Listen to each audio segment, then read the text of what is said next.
नुमित खुदिंगी ओइबा राशि फल मेगे तांग तरा तरुक 2024 अहानबदा मेस हक्सांग थबक थौरमदा अफबा चौखटपा अइगी मी मसिंग याम्बा मतेंग पांगबीबा हेंगटपा पांगथोकनिंगबा खरा पांगथोकपा लमतु चटपा कानाबा इमुंगदा शांति लैबा नुमितनी पाखंग लैसाबिसिंगी नुंसिनगनी महिरोइसिंगी लौसिंग हेंगटलगनी मथंगदना ब्रिसा खल्लुदबा पामदबा मायोकनबा सेल फंगबा चटपा अइगी मीना मीगी मिचंगदा लैबा नुमितनी चथोक चसिनदा गाड़ी थौबदा चेक्सिनगनी पाखंग लैसाबिसिंगी मुंगनगनी महिरोइसिंगी वखल फक्सिल्ली मथंगदना मिथुन लोइनबा तिनबा सिंगदगी तोखाइ तादनबा होनजगनी अचुम्बदा लाना लौबीरगनी चंगजरकपा कंखलुगनु थबक मचा मचादी पांगथोकलगनी पाखंग लैसाबिसिंगी मत खेनगनी महिरोइसिंगी वखल लैतारोइ मथंगदना कर्कट राशि खुदोंग चाबा थेंगनबा चौखटपा फगटपा मरुपतगी कानाबा फंगबा नुसिबीबा चानबीबा हेंगटपा सिंथाबीबदा यावबा इमुंगदा इंगना लैबा नुमितनी पाखंग लैसाबिसिंगी नुंसिनगनी महिरोइसिंगी होननिंगनी मथंगदना सिंहा राशि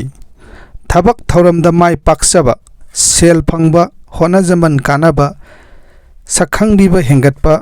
अरापा चटपा मी तिनबदी कानाबा फंगबा नुमितनी पाखंग लैसाबिसिंगी मत चानगनी महिरोइसिंगी बुद्धि चौखटलगनी मथंगदना कैना राशि चरांगनबा नुंगनांगबा नुमितनी सावदबा तपथबा फगनी सेल मरम चादना चटपा मिवा मैसा ताबा सोकनबा नुमितनी गाड़ी तपना थौगनी पाखंग लैसाबिसिंगी वारौनगनी महिरोइसिंगी वखल फक्सिल्ली मथंगदना तुला हक्सांग वखल नुंगाइबा वाटपा सेल फंगबा चटपा नुमितनी मीगे मतेंग पांगलु दबा फगनी यसिनबा यामलगनी शांति लैते पाखंग लैसाबिसिंगी मत खेनगनी महिरोइसिंगी ओइना बुद्धि थोकते हाइबदी बुद्धि थोकतबा नुमितनी मथंगदना वृषक वखलगा थौदोका खेनबा पुनिंग सरांगनबा यैखाइबा सयेतनबा मायोकनबा नुमितनी मुन्ना खल्लगा होनजरबदी अफबा फल फंगनी पाखंग लैसाबिसिंगी वखल मानदे महिरोइसिंगी होननिंगदे मथंगदना धनु इसाना सेक्सिना होनजरबदी अफबा फल फंगनी मरुप मफम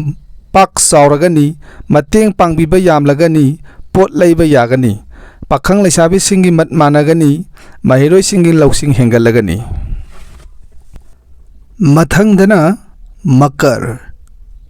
सावदबा तपथबा होनजबदा इंगना तौबदा अफबा फल फंगनी लम चटपा मी तिनबदी कानाबा फंगलगनी इमुंगदा शांति लैरगनी पाखंग लैसाबिसिंगी नुंसिनगनी महिरोइसिंगी होननिंगनी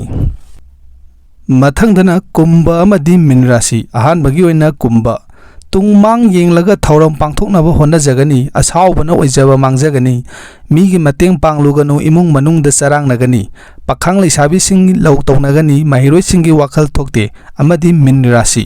खुदोंग चाबा थेंगनबा थौरम खरा पांगथोकपा चांग येंगनबदा माय पाकपा मिंगचट हेंगटपा सिंथाबीबदा यावबा शांति लैबा नुमितनी